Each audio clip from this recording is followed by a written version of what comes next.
Well, hello there. It's such a pleasure to see faces that are out there when I'm on stateside, but I never get to actually see. All I look at is a fuzzy microphone. So for those of you who support stateside and listen, thank you so much. And isn't it great to be here in a gathering of our people who love writing, who love books, and who love the authors who bring them to us. Anna Quindlen, welcome back to Traverse City. Thanks, Sid. I have to say, I have so many friends and relations who are so jealous that I get to sit down with you. You're like everybody's friend because you are able to touch chords and people go, how did she know I was thinking that? But before we talk about your 9th novel, which, by the way, yes, I read. God bless her, too. Too many people who try to interview you clearly haven't read the book. I'll tell you. I want to talk some about what brought you to your life in word work. I love that phrase that you used in one of your columns, word work. And I think it's probably fair to say a lot of us do not wind up in the career path that we envisioned when we were little. I started wanting to be a cowboy, not cowgirl, but a cowboy, and then a doctor, because I fell in love with Dr. Kildare, and that stuck. And I wanted to be a cloistered Carmelite nun. I know, and I talk for a living, right? What's the first thing you remember wanting to be? An archaeologist. Yes, why? I don't know, it sounded exotic and interesting and hyper-intellectual and different than what anybody else I knew did, especially women. And it's a fascinating field. I was lucky enough to take a year in archaeology when I was going to school in Cork, and I actually studied under the professor who excavated the New Grange tombs north of Dublin. And it is, and the link to the past is just, it's amazing. So what turned you to writing and when? It's really, really simple, and I say it over and over again because I think it's really important to say it. I am a writer because of teachers. Teachers! Absolutely. How so? I had a certain, I think, natural facility for working with words in a particular kind of voice. I never really felt the way so many people seem to feel, and certainly the way so many young people seem to feel, that I had to come up with some phony alternate voice other than my own. And over again, teachers would say to me, you're really good at this. You should keep doing this. A. And I mean, except for your parents, when you're growing up, teachers are the most influential, important people in your lives. And to have them do that made all the difference in the world to me. And it sounds like it started early. Really early. I mean, and a nice contrast to the rest of what was going on with me. It may come as a surprise to you to hear that I was not the most tractable and obedient little girl in the classroom. You were feisty. And so there was this idea that you know, conduct, not so good. English, excellent. And you know, I think you just keep doing the things that you're rewarded for. And then at what point did you start thinking, I could make a living doing this? Well, I really wanted to be a novelist. I love to read. I don't love to write, but I love to read and have ever since I can remember. I mean, I really feel like I've experienced the world through the books I've read. And when I was 11, I went to our local library to see where my book would be shelved. It was between Proust and Ayn Rand. The problem was, as I got a little older, I thought, how in the world do you make a living as a novelist? You know, there's no novelist firm where you go to work every day and at the end of the week they give you a paycheck. And that's how I wound up going into the newspaper business. I was the editor of my high school newspaper. We won a number of awards from local dailies. I persuaded one of them to give me a job as a copy girl. I intended to work in newspapers just long enough to make the money to become a novelist. And then I discovered that being a street reporter on a daily newspaper is about the best job on the face of God's green earth. Why? Because you get to go play. First of all, okay, I'm a Catholic schoolgirl, so this is my operative pose, Do right? what we're told. All of a sudden, I'm supposed to go places where people don't want me to go and ask questions they don't want to answer. It was like I died and gone to heaven. It was so contrary to everything my grandmother had taught me. And also, I think even really early days, I apprehended that understanding the lives of people who were quite different than I was and who hadn't gotten so many of the breaks that I had would make me a better human being. And it did. Being a reporter made me a better person. Now, I still remember my first radio broadcast at 2 in the morning in December 1979 at WMUZ in Detroit. And I remember it vividly. Blind terror and, afraid you're going to fall I know, on your but face it's will so do it. But it was thrilling. thrilling at the same time. Do you remember your first story? Oh, yeah. Tell me. I do. It ran on page 1 of the Sunday New Brunswick, New Jersey Home News in the summer of 1970. It was about a man named Herbert Randall who had turned 100 years old. And I think the lead was something like, a person who gives up smoking nowadays is not so unusual, but for Herbert Randall, it is out of the ordinary. And then it went on to talk about him turning 100, and there were, obviously, I remember writing this story and having it, knowing that it was going to appear in the paper. But here's what I remember best. My father went out to get the Sunday paper, as he did every Sunday morning, and he came back in with a stack of about 8 of them, so tall that you couldn't even see his face. And I thought, this makes my father happy. And proud. Yes. And proud. Yes. As you think of those years street reporting, and I can put my finger on ones that still burn in my heart, the ones that just rip you apart, but you have to put your game face on and put your emotions, stuff it back in the back of the news truck or wherever you're at, because you can't let your emotions get in the way. Do you remember any stories like that that you can still, that really just hit you hard and stayed in your heart? Well, a lot of them, because I was hired initially. I was hired at the Times when I was 24 years old. I was a tabloid reporter, and for a couple of months I convinced myself that I'd been hired at that age from that background because I was the smartest little girl in America. And I wasn't too far into my time at the Times when I realized that I'd actually been hired because 6 unbelievably courageous women had brought a class action suit against the paper, charging that it didn't hire, pay, or promote women in parity with men. Funny thing, where have we heard that? Here we are. And as part of the settlement, the Times suddenly had to go out and hire a whole lot of women. All at once. And so I got hired, and there was a perception that I was a feature writer, a dab hand with a metaphor and a simile. But I was also intensely interested in the poor, the disenfranchised, women who were struggling in New York City. And so over and over again, I wrote stories where I would go to the apartment of somebody who was doing her level best to raise 3 little kids with no money, no child care, a welfare system. You gotta love this country. We demonize prosperous women who go back to work after they have their children, and we demonize poor women who won't go back to work after they have their children. Yeah. And you know what? They would love to go back to work, except that we're the only developed country that doesn't have a national child care system. Thank you. That's so true. So I kept going out on these stories, and each time, God, walking away was the hardest thing. I wanted to give people money.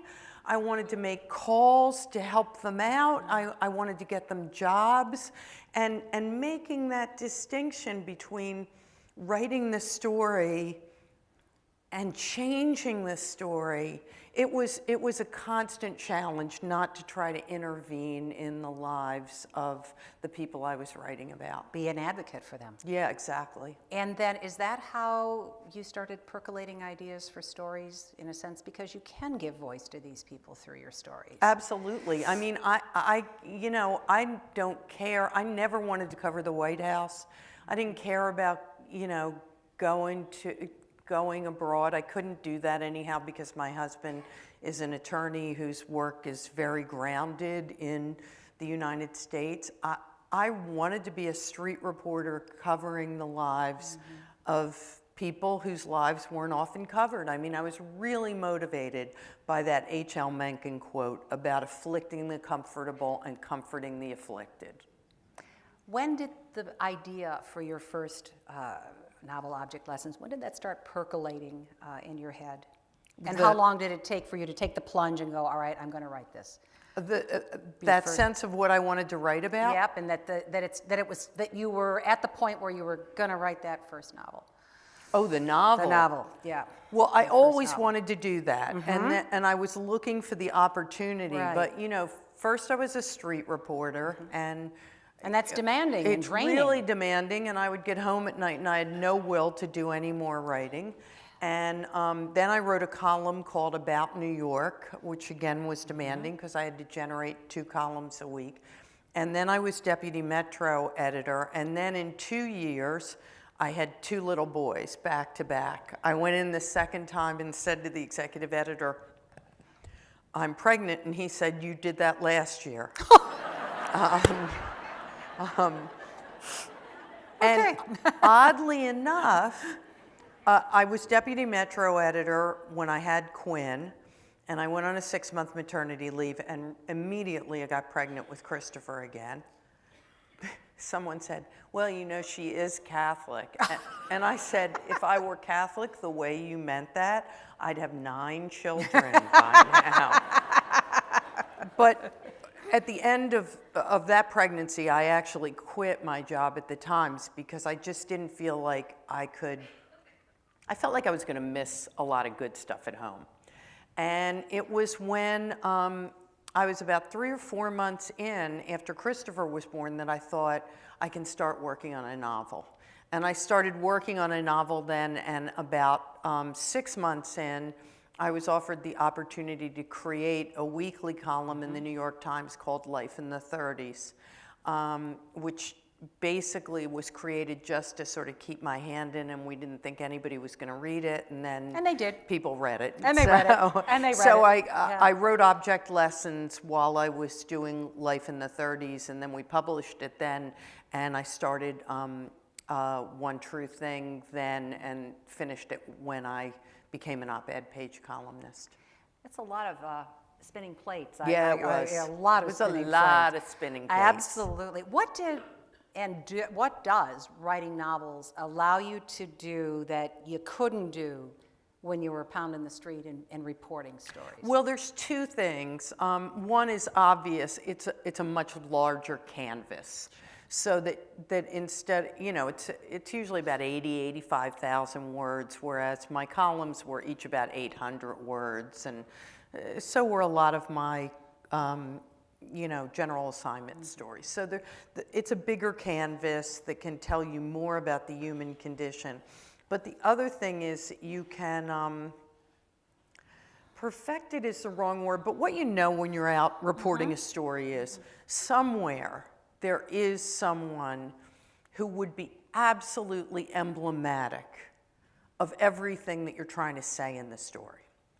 And every once in a while, you start to interview somebody, and they are that person. And it's like, at the top of your head, you're so excited about this. But most of the time, that doesn't happen. So you have to work with what you have.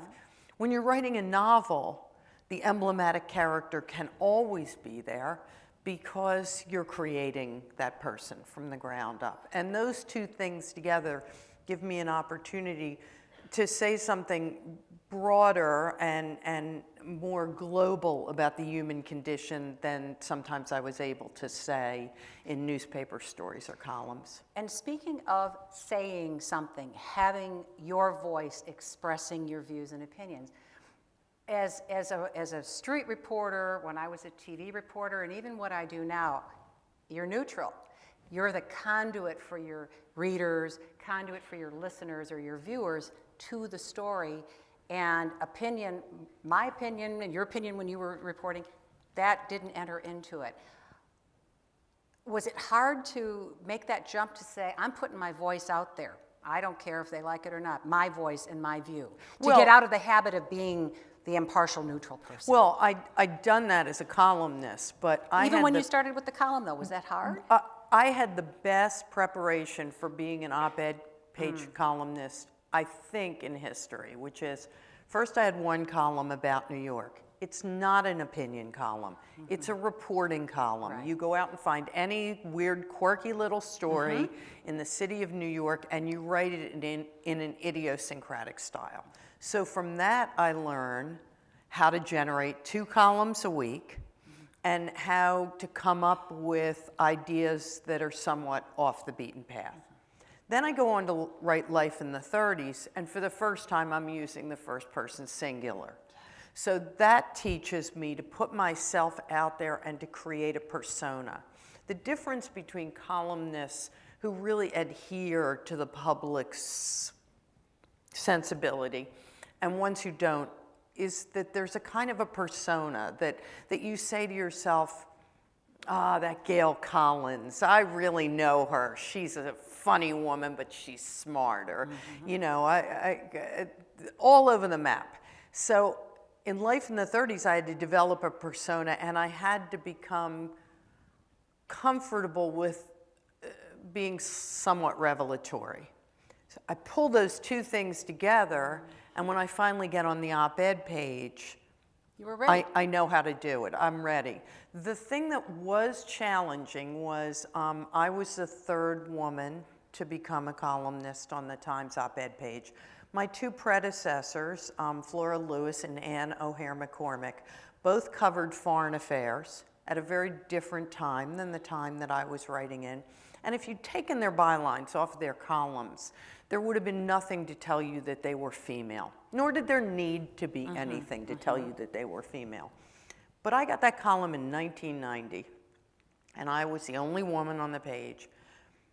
And I was told often that I shouldn't typecast myself as a female columnist.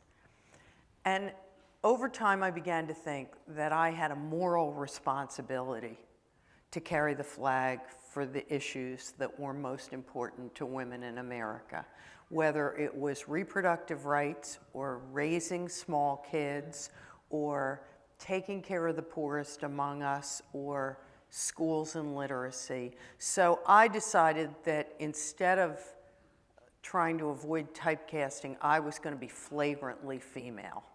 And that's what I did. And I think all of that paid off in then some. And here we are tonight talking about your ninth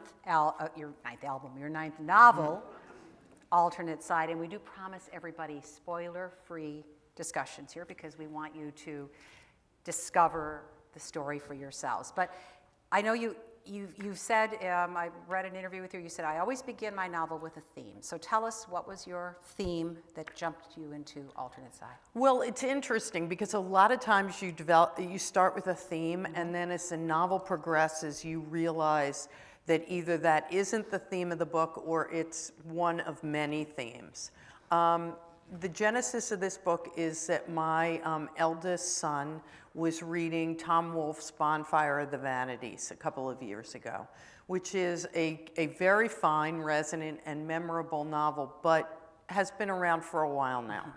And it occurred to me that there might be something new to say about class and race in America, particularly as encapsulated in the city of New York. It also occurred to me that the Wolfe book is told from quite a male perspective, and that it might benefit from being told from a female perspective. And that was kind of the impulse that I started out with, a book about the divisions of class and race in the big city. And I was a little surprised to discover about halfway in that what I was really writing was a novel about marriage. That's not all it's about, No. and it's one of the interesting things to me about this novel is more than any other novel I've written, it's very clear to me that it's like The Blind Men and the Elephant. Some people have described it as warm and compassionate. Some people have described it as dark and dangerous. Some people have described it as witty. Some people have described it as sarcastic and pointed. And the response to it seems to have a whole lot to do with what the reader brings to the table. And certainly part of that is because I talked about the columnist persona before. The persona that developed around me when I was a columnist and inevitably to some extent follows me during my life as a novelist is kind of a best friend persona, a warm, approachable. Experiencing our lives. Yeah, Sharing. this book is harsher than that. This book is much harsher than that. And I think some people who have a feeling about a certain kind of Anna are taken aback by the person that they discover within the pages of this book. But And are you cool with that? You're comfortable with that? I'm not only am I comfortable with that, I'm kind of radical about it in that I really love this book. I did exactly what I wanted to do. And I think all of my novels have in some way had slightly different colors. I try to challenge myself in each one. Still Life with Breadcrumbs is very different from every last one. Miller's Valley is very different from Still Life with Breadcrumbs, and I see that as part of this continuum. But I think on the one hand, I think there were readers who found me a little bit too domestic, who are kind of thrilled by the edge of this book, and then there are ones who were comfortable with that, who are a little taken aback by it. And the story centers around Nora Nolan and her husband, Charlie. Tell us just a little about them, how long they're married and what they do. And Sure. Nora and Charlie live in New York City. They have been married for 25 years. They have twins, Rachel and Oliver. And they have that kind of marriage that often people have after a long marriage. They're comfortable with each other, which sometimes, if not often, translates into taking each other for granted. There's a moment where Nora thinks to herself that part of being married is having things settled. You know, you don't have to date anymore. You don't have to wear mascara all the time. You can wear a ratty nightgown. But what it also sometimes means is that you feel foolish leaning in 10 or 15 years in and saying, by the way, are you happy? Do you like this life? That marriage can take on a kind of institutional inertia. And this book centers around a moment when that inertia is shaken by an act of violence that takes place on their very insular block, to which the two of them respond in radically different ways. And speaking of that insular block, they live on a cul-de-sac street, and I'm gathering, is that kind of rare in New York City? Because we all have this image of high rises, and they're in homes in this cul-de-sac. There are very few dead-end blocks in Manhattan. So what did that kind of dead-end block setting let you do with the story and the characters? What's that metaphor? Oh, it lets you create a bell jar, which I tend to do in all of my novels when I look back on them. I mean, the town that Mimi Miller lives in, Miller's Valley, is very much a bell jar. The little place where Rebecca Winter finds herself in Still Life with Breadcrumbs. I like to have a setting that I can get my hands around. Now, obviously, I'm writing about New York City, which is a place that's very tough to get your hands around, except that the truth is that New York is deeply, deeply tribal. That New Yorkers have neighborhoods which are as small as any small town in America. So you'll say to somebody, you know, oh, do you shop at such and such? And they say, it's not really in my neighborhood. And what that means is instead of 8 blocks away, it's 12 blocks away. And of course, you know, you could go there at any time, but you get used to this kind of little square in which you operate. And that seemed to me the way that I could get my hands around not only Nora, but the people who are important in her life. I thought of it as a petri dish, too. Maybe it was that pre-med background. And then there's such an important and evolving storyline in this book about parking. Now, I've lived in Michigan my whole life outside the suburbs of Detroit, so I never gave parking a second thought. You pull in the driveway, you pull in the garage, park in front of your house. For New Yorkers, it is like the ultimate big game hunting quest. So why did you spend so much time on parking, that sense of tension and competition? Well, first of all, because one of the things this book is about is aging. And the difference in which men and women approach middle age. I think women handle aging much better in general than their male counterparts do. In part because our lives have been a constant process of change, most of us in ways that is not necessarily true for our male counterparts.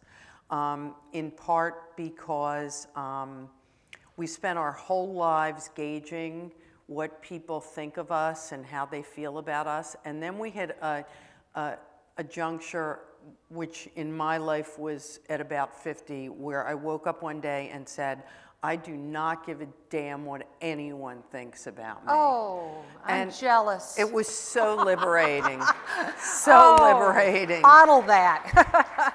And of course, our male counterparts haven't lived with that sense of what other people think about them in the same way. And so that's not a liberating moment for them. In fact, it's an enervating moment when they realize that this may be as far as they're going to go at work, that they're, not to put too fine a point on it, that their glory years of potency may be coming to an end. On many levels. On many levels. You know, I mean, look, I have friends who have had incredible accomplishments in the world, and one of their inner dialogues is always, I cannot believe it. I cannot believe I have this job. I cannot believe I got to this point because of the way we were socialized as girls. I think many more of our male counterparts get to a certain point and think, I can't believe I didn't get the big job. I can't believe I'm not a master of the universe. And the parking really, and the parking lot where these guys park, is in some ways an extended metaphor for them feeling like they need a piece of the pie. And when the piece of the pie is interfered with, they go postal in a way that makes no sense. Boy, yeah, and you'll see as you read that. And the way you drew the inner voices of Nora and the nuances of her marriage with Charlie, it was so believable. Of, you know, that feeling of a long-time marriage, and I hear this from so many people who love your work. How did she know what I was thinking? And make it so true, and it's out of your imagination, but yet it strikes chords with your readers where you just feel like it's part of your life. So I'm wondering, can you take us into your process for creating and developing characters like Nora and Charlie? How do you do it? I can, but I have to start with a caveat. Okay. A number of years ago, I was at a book party, and I was talking to Edgar Doctorow, known to his readers, of course, as E.L. Doctorow, one of the finest novelists of the 20th century. And I say this not to drop a name, but to show that I was talking to somebody who really knows what he's talking about.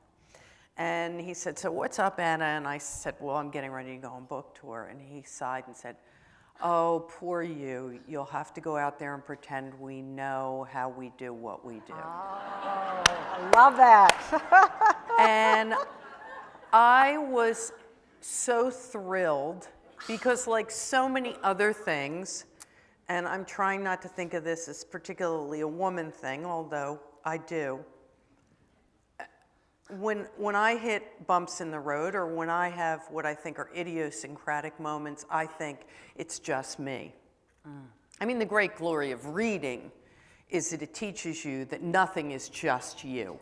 It makes us all feel less alone and more connected, which is more important right now than ever before in my lifetime.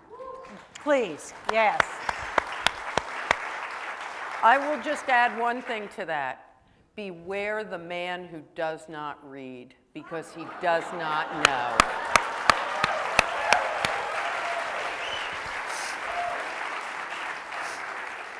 Anyhow, I think what Dr. O was saying, and what it was so thrilling for me to hear from such a master, is that there's something deeply unconscious about what we do when we write novels. That people will say to us, how did you choose the name Nora? I don't remember choosing the name Nora. I just knew that at a certain point I knew a woman named Nora Nolan. How did you decide? Yeah. It doesn't feel like you've decided anything. What does happen in terms of the process is when I'm about 3/4 of the way through a novel, when I can see the light at the end of the tunnel, I start to think about the next one. And thinking about the next one is an enormous part of the process. I tend to either run, walk, or run and then walk alternated for about an hour and 15 minutes every morning. And during that time, I do a lot of work. And what happens is that I start to think, I really want to write about a woman living and working in New York. And then 2 days later, I think she's been married for a long time and she has 2 kids in college. And then a couple days after that, I think she has a sister.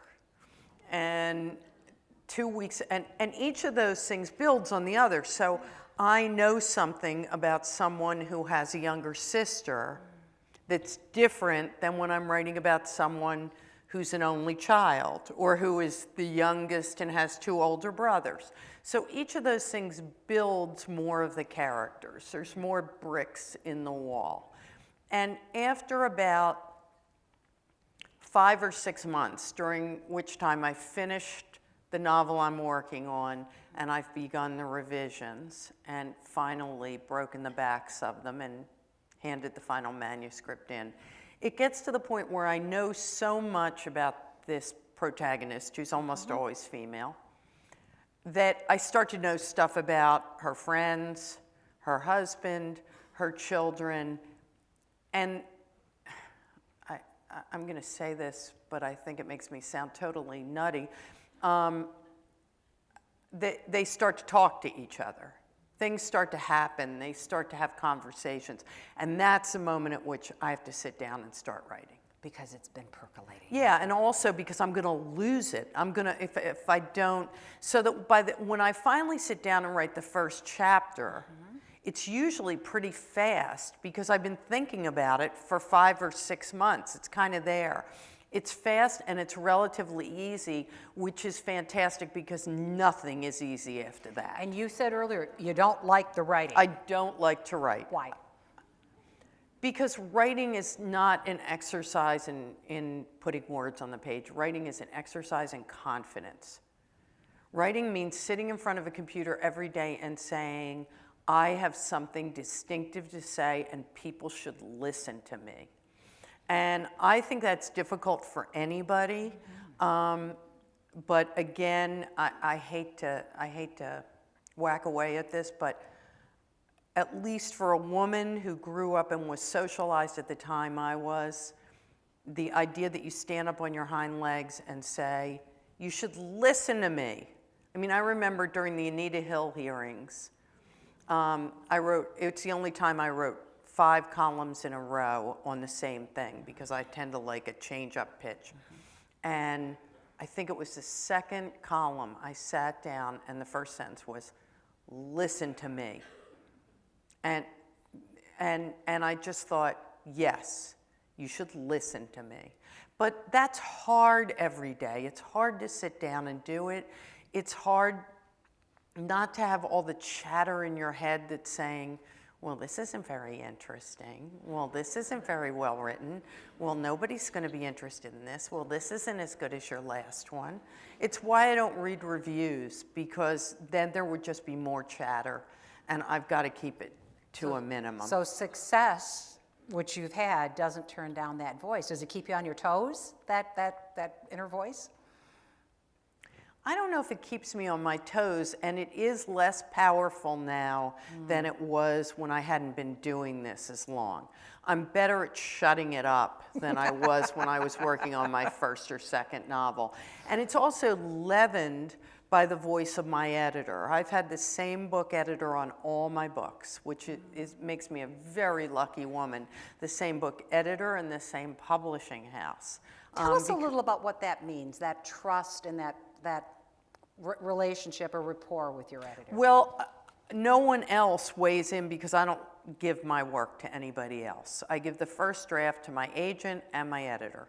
That's it. No, I don't belong to a writer's group. I would never let anyone I love, well, I do love my editor and my agent, but they're 2 of my good friends. But I would never, for example, give it to my family members. I wondered. For 2 reasons. One is I'm sure that they would be hesitant about giving me a totally honest opinion, because they love me and they wouldn't want to hurt my feelings. But also, if they had any nays to say, it would lodge between my ribs in a way that might make me act on it even if they weren't right. That's very wise. No, but yeah, I get mean, that. Yeah. you know, because people say to you about your books all the time, well, you know, if only you'd done X and Y, and the truth is that was the wrong thing to do. So Kate and I have this relationship that we've had since 1988.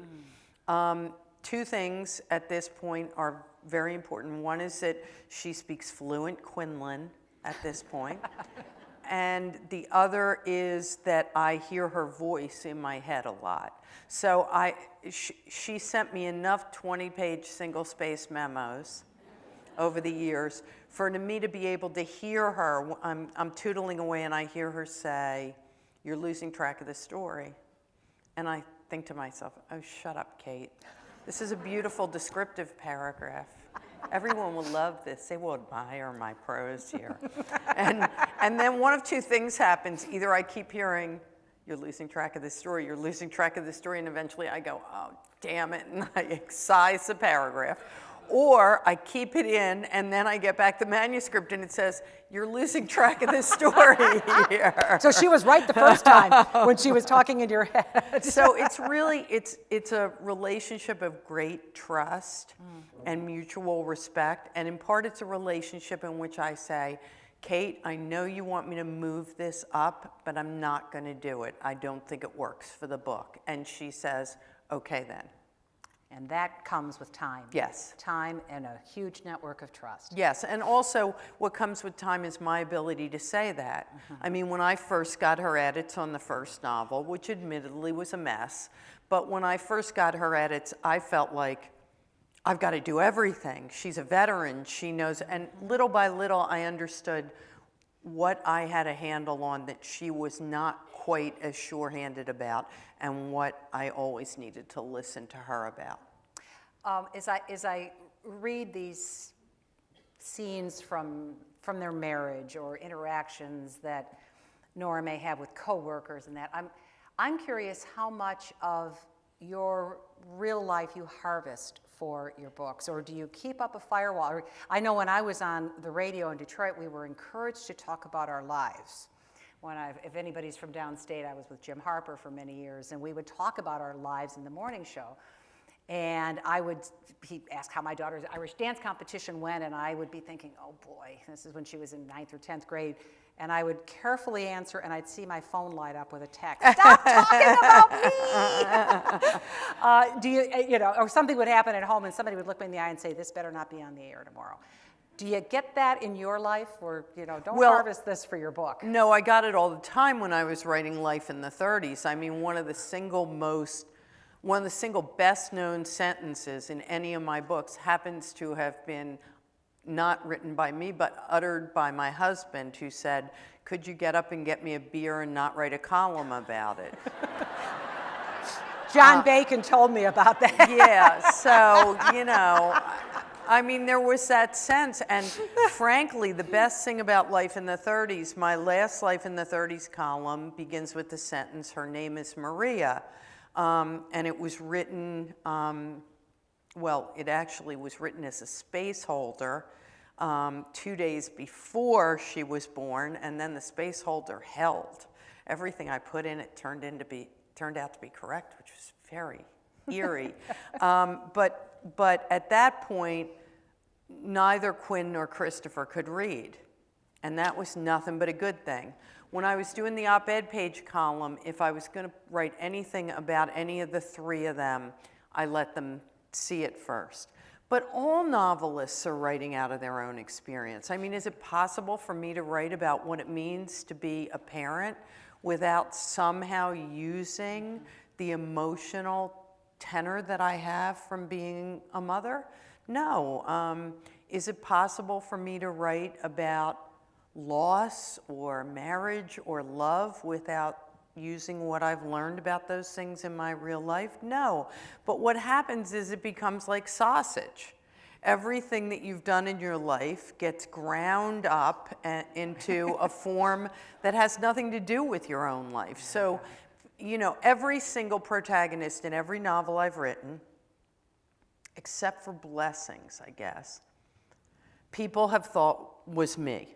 So, I write about this photographer who's run out of money in New York City and goes to live in the middle of nowhere and falls in love with her roofer. And everyone says to me, well, there's a lot of Anna Quindlen and Rebecca Winter, right? And I say, no, absolutely. Rebecca Winter is not like me at all. And then I write Miller's Valley about this young girl growing up in this small town that's threatened by the water authority who want to flood it for a reservoir. And everyone says, there's a lot of Anna Quindlen and Mimi Miller. Now, Rebecca Winter and Mimi Miller have zero in common, but somehow, and people have said the same thing about Nora. Nora and I have two important things in common. One is that we both love New York City, and the other is that we both hate rats. Other than that, we're very, very different women. Well, kudos for making her so believable.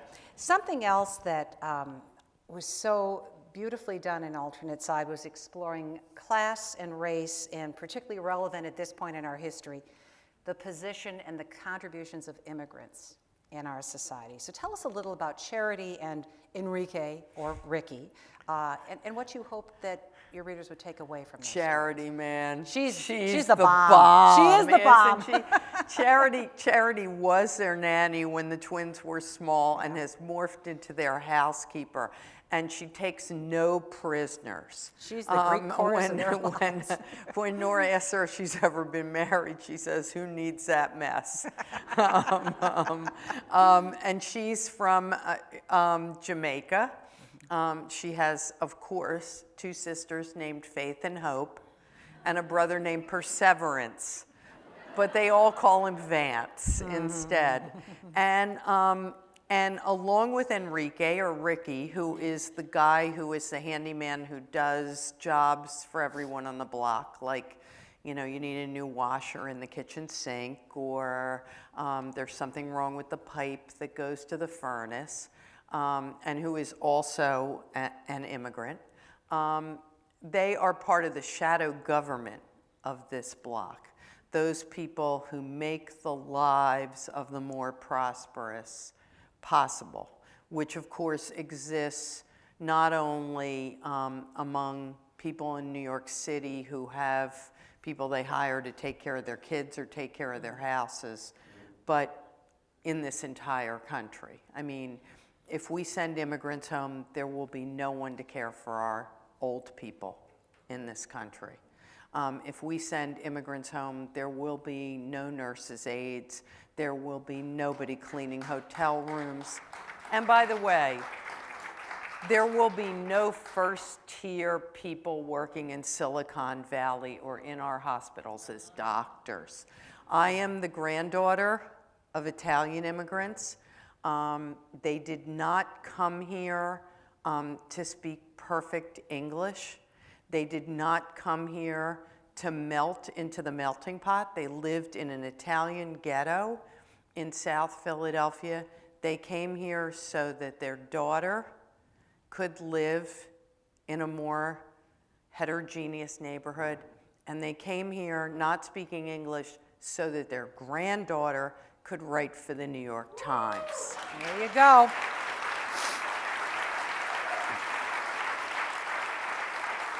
I'm interested, were you still writing as our current political climate regarding immigrants was developing, or had you already written that? I think that climate has always been there. The identity of the defiled and hated immigrants just changes. I mean, come on, I'm a daughter of Ireland. No Irish need apply. Yeah. I'm a daughter of Italy. You know, I grew up, my mother was such a gentle soul. The only times I heard her so angry was describing how she was called Wop and Dago when she was a young girl. So the Irish become part of the melting pot and hate the Italians. The Italians become part of the melting pot and hate the Puerto Ricans, and so on and so forth. It's just that the cast of characters changes. This is what doesn't change. These are the people whose children will make America into a country we can be proud of again. Yeah. You mentioned the New York Times. Certainly the New York Times, so many other news organizations, the Washington Post, are doing the kind of journalistic digging these days that I dare say we haven't seen since Watergate. It's so great, isn't it? I mean, look. Wow. There's very little good no, that's not true.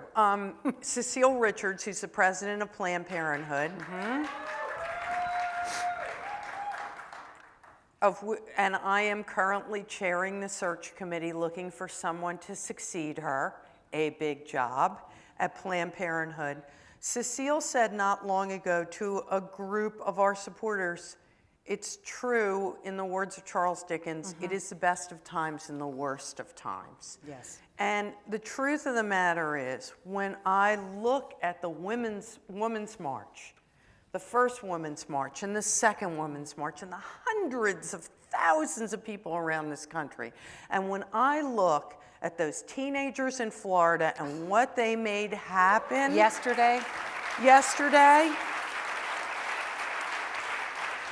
then I say it's the best of times. And when I look at how the New York Times is stepping up and the Washington Post has become a first-tier newspaper again, it's just thrilling to me, the kind of drilling down, the kind of not backing off, and all the online outlets that now provide so much terrific coverage.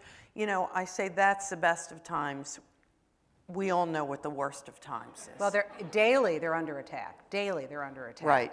And one has to wonder how long before that spills over into something horrible happening to someone in the press. I mean, anybody who was on the campaign trail were surrounded and threatened. Katie Tour writes about that in her book.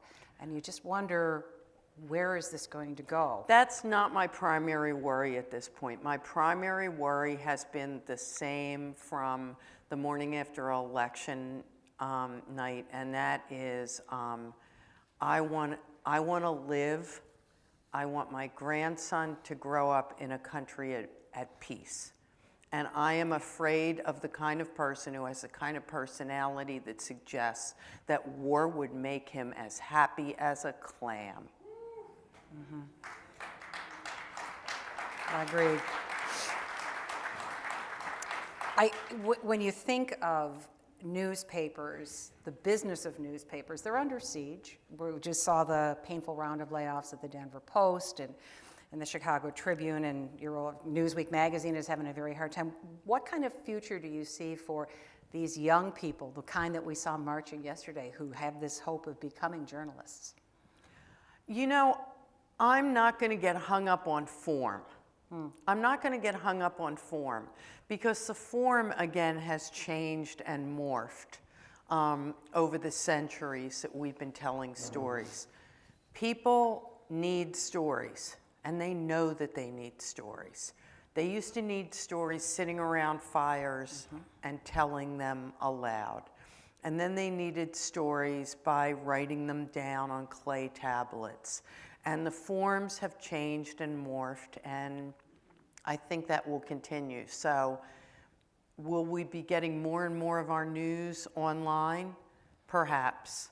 Will there come a day when the great newspapers are basically online outlets and there isn't a paper version? That would break my heart, frankly, as someone who has gone to the press room and felt them come warm out of the machine. But what's important is that we tell the stories. What's important is that we dig for data and facts and the truth, and that the American people have access to that. And that's what's happening right now, and I have to believe that that's what's going to continue to happen. I have to say, who saw The Post, the movie The Post? I cried when those papers came pounding off at the end. I actually cried. So I went to a screening. A lot of The Post, if you haven't seen it, takes place actually at a paper called The Times, because the Post wound up publishing the Pentagon Papers after the Times was enjoined from continuing to publish them. Right. And I've grown up in the newspaper business. I started as a copy girl when I was 18 years old. And we were at a special screening, early screening of The Post, my husband and I was sitting there. And I think 10 minutes in, I started to cry, and I didn't stop during the rest, because it was like watching my life. And some of the people in it were people you knew, I right? knew very, very well. And it was a combination of watching my life, watching certain routines and forms that have ceased to exist.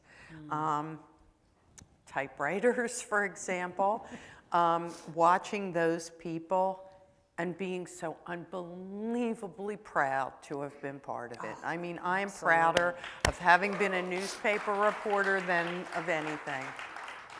Yeah, it is amazing.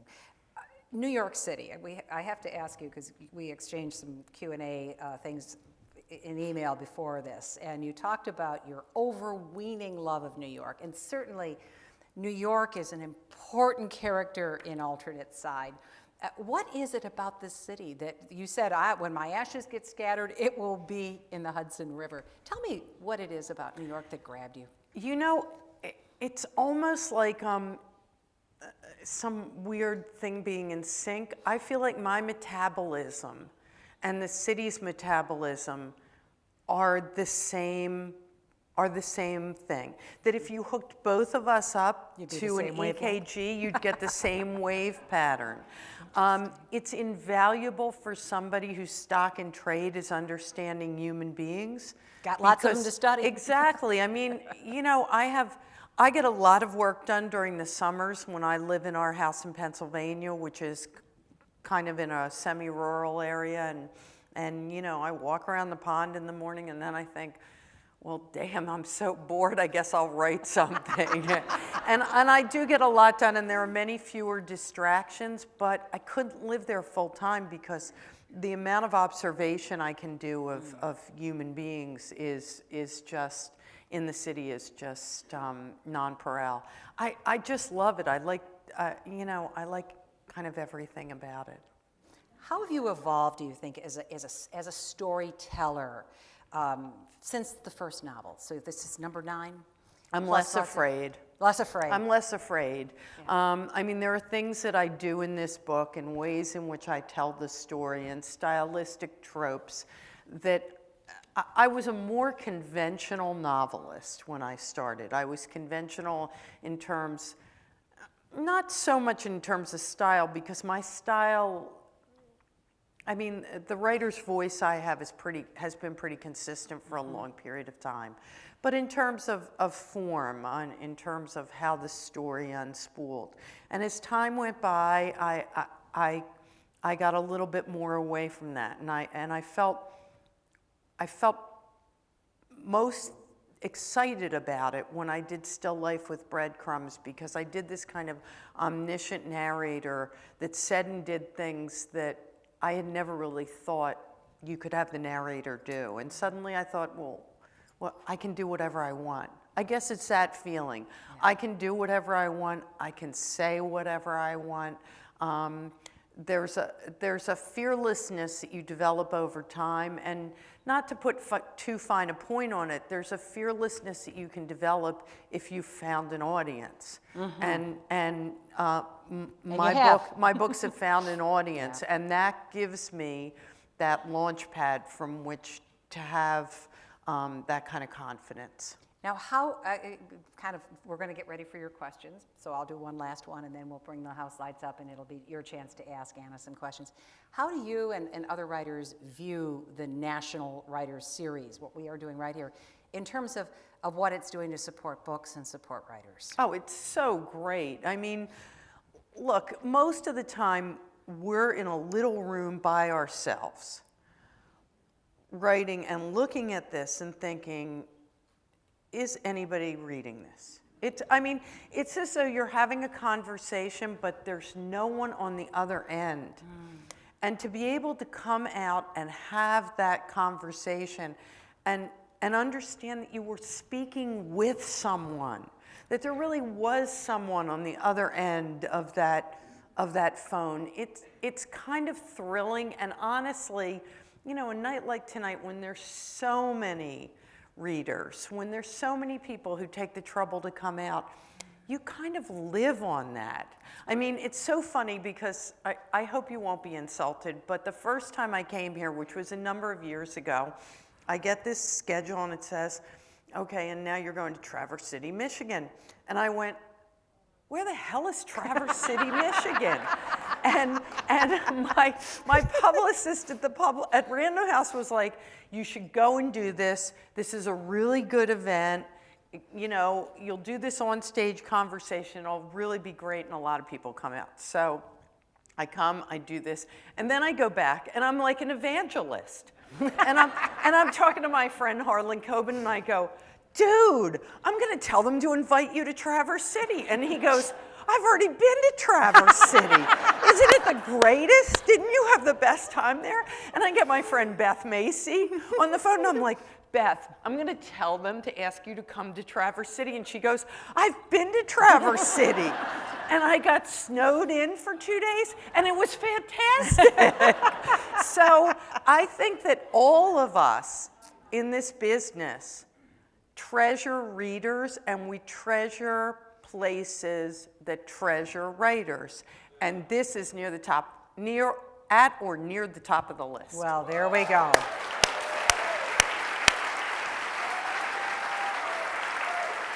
Well, let's bring up the house lights so I can see, because we certainly want to give you a chance to, and let me just see, where am I? Because I know that there's folks that are going to bring microphones. Yeah, you feel got somebody here. I know I got a hand up here, but let's see. Well, and then is there someone up above? I want to. Yep, there you are. Okay, so you'll watch, and okay, so if you'll come right up here, because somebody's got her hand right up here. Pop your hand up so she can see. There we are. Let's go.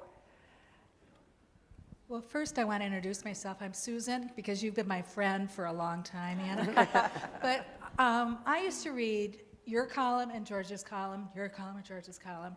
I always felt like I got a perspective, even if I didn't always agree with George. But and things. Who would you recommend? I mean, I'm awash in opinions. are there 2 columnists you would recommend that somebody regularly read to get a perspective based on facts, obviously opinions, but based on perspective, sanity, that you would recommend from any one of the news sites? Is there anybody that you I would? can't recommend just 2. I mean, the New York Times has added 2 in the last year, both of whom I think are really stepping up in radically different ways. Michelle Goldberg, who is writing really good stuff on the op-ed page on a variety of issues, but certainly carries water on some of the feminist issues that I care deeply about. And Bret Stephens, who is really, really smart, came from the Wall Street Journal. I don't think there's a single thing that I agree with Bret about, but when I was writing the column, every once in a while a conservative would say to me, I never agree with you, but you make me think about things in a different way. And that's the highest praise that you can get, and that's the truth with Bret, that I frequently wind up thinking about something in a different way, even though I don't agree with him. But all of my colleagues on the op-ed page of the New York Times are firing on all cylinders these days in a variety of ways. I've been friends with Gail Collins almost my entire life, so I would never miss her. But you know, Brooks and Krugman, and just there's so much to write about these days. And a special plug for my friend Jennifer Finney Boylan, who writes twice a month on that. I think it's twice a month on that page, and is a terrific writer. Wrote the very best book that you will ever read about being trans, because it's the only book that I've ever read that is both heartfelt and hilarious about some of the issues that people face. And also, I should say, is at Barnard College, the Anna Quindlen Writer in Residence. Aww. So I have a particular warm spot for her, but she's really, really gifted. Wonderful. Hands up, anybody? Questions? What you had said about a conservative saying, I don't agree with you, but you make me think. Isn't that just what we're just desperate to have? And social media and Twitter and comments at the bottom, online, the hiding behind the online persona. And doesn't it feel like we're just hurling rocks across the void at Yes. each other? And I don't know where it's going to go. Do you? I don't either, but I think we're in, I tend to think of everything in terms of dialectic.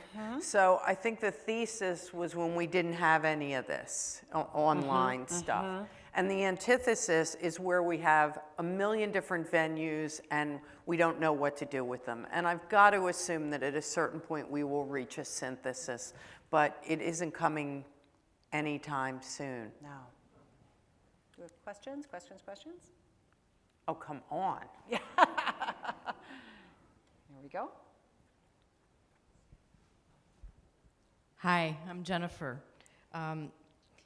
I wondered if you had started walking again and what you're thinking about, what's next, you know, what's going around in your head for the next project. Actually, by the time I go on book tour, I'm usually pretty far into a new novel. So I'm about 10, maybe 15,000 words into a new novel.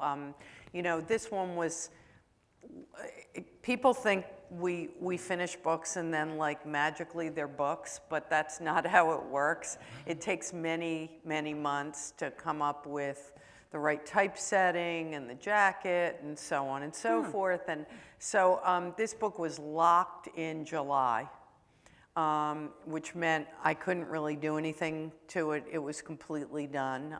All I had left to do was, you know, decide whether I liked the jacket and approve the typeface and that sort of thing. So I had already started a new novel in August. And for the first time, I'm working on 2 books simultaneously, just because of the demands of my contractual obligation. My next book up actually will be a nonfiction book called Nana, about being a grandmother. Oh! And then after that will come the novel I'm working on. And you know, we don't realize how much of the minutia of things, like of proving the typeface and Right. that. But I'm wondering, how do you know it's done? Is that something you and your editor decide? I mean, No, you know, do you know? it's one of the easiest parts of a whole difficult process, and I don't know why. It's just that I'm tootling along in what I'm sure is the last chapter, and I'm typing and typing and typing, and I get to a sentence, and it's like a door slamming. Oh, that's the last sentence. And it's not even as I approach it that I know it's, I'm coming into the home stretch. I'm coming into the home stretch, and then it just presents itself. And it has never not been a surprise to me. It has never not been, jump back, Jack, I'm done. Let's go watch The Crown. And that almost never changes in the rewrites. That's amazing. The ending is usually pretty shorthanded as well as the beginning. When I'm done, at this point I've sort of become a two draft writer. It used to be more like 3, but now Kate Getting good at this thing. Kate gives me her notes, and then I rewind, and then the copy editors do some stuff that changes things a little bit, but not much. Not much. Question up here. Yeah. I really enjoyed Nora's sister Christine's clothing business. Yeah, I did too. Would you ever consider starting a business like that? No. No, it's just that, writing a novel is a hard enough job, although it's not breaking rocks or working on an assembly line. It's a hard enough job that you got to have some fun. And I had a lot of fun with the idea that, first of all, it's such a big sister thing that Christine decides that she's going to make yoga clothes, right? At a time when everybody's like, yoga clothes? Now, of course, everybody's like, so I'm going to a dinner party and I'm wearing yoga clothes.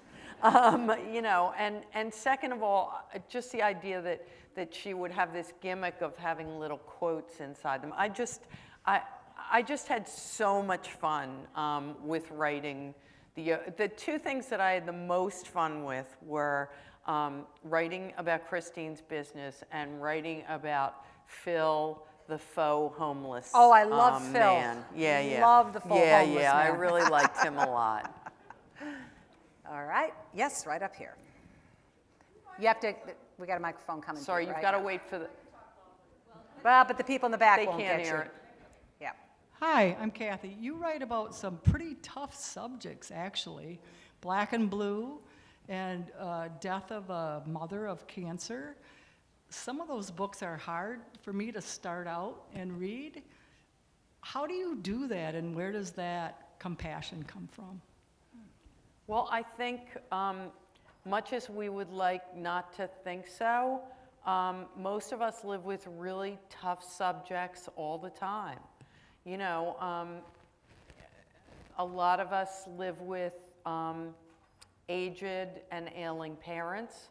A lot of us live with kids who have some kinds of issues.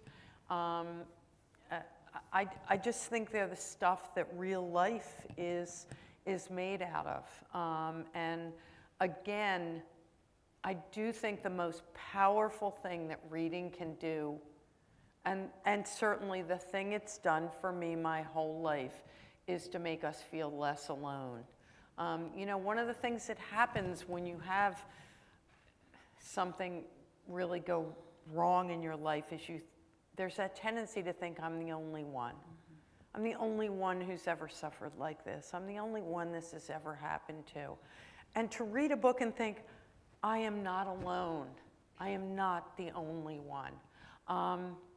It just enlarges us. And it doesn't just enlarge us, it enlarges our feeling for other people. I mean, books are the road to tolerance and acceptance. and humanity. Because you read a book, you read James Baldwin, a black gay man, and you think, I'm a hetero woman, and yet you read him and you think, we are the same person. We are the same person. And what that makes you understand is that we're all the same person. And that's the difference between a good society and a society that's not good.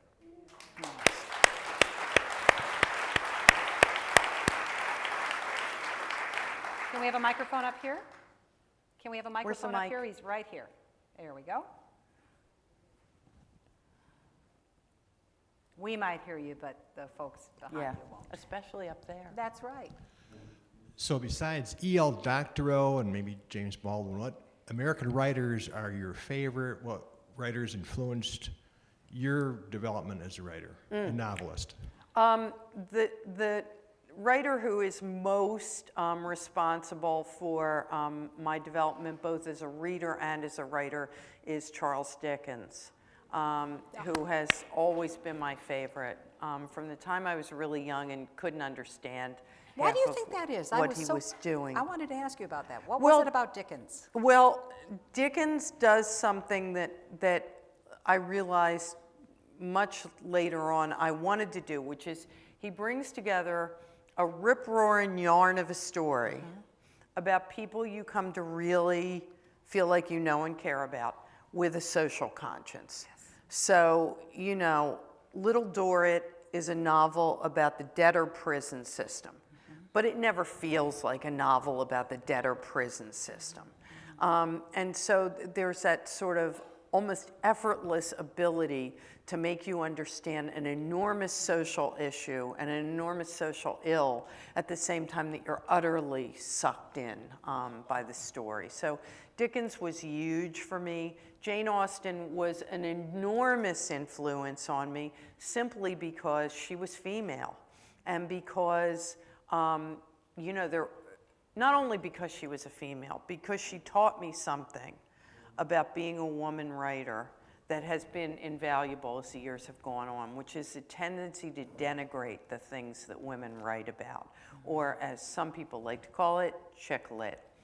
I mean, Jane Austen doesn't write about war, she doesn't write about a big city, she doesn't write about she writes about men and money and marriage. She did it for the first time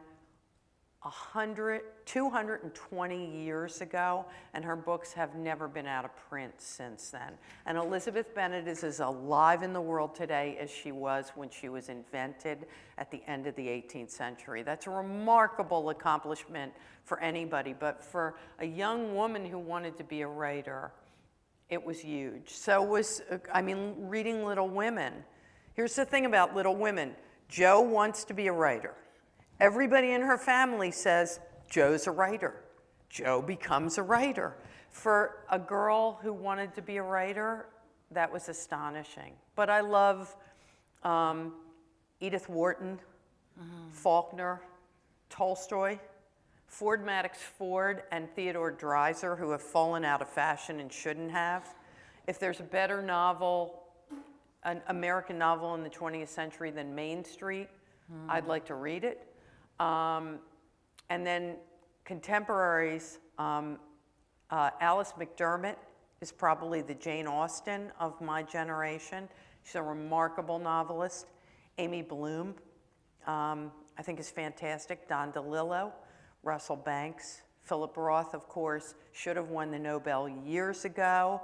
Excuse me, Bob Dylan does not produce literature. Philip Roth does. Oh my God, don't get me started about that. And I also think, I really want to say this, we are living in a golden age of the mystery novel, when the line between the mystery novel and the literary novel is paper thin. So you never have to feel embarrassed or like you're stuck in a genre when you're reading Tana French, or when you're reading Denise Mina, Or when you're reading Kate Atkinson's Jackson Brodie novels that came before Life, After Life, and after Behind the Scenes at the Museum, which is a terrific book.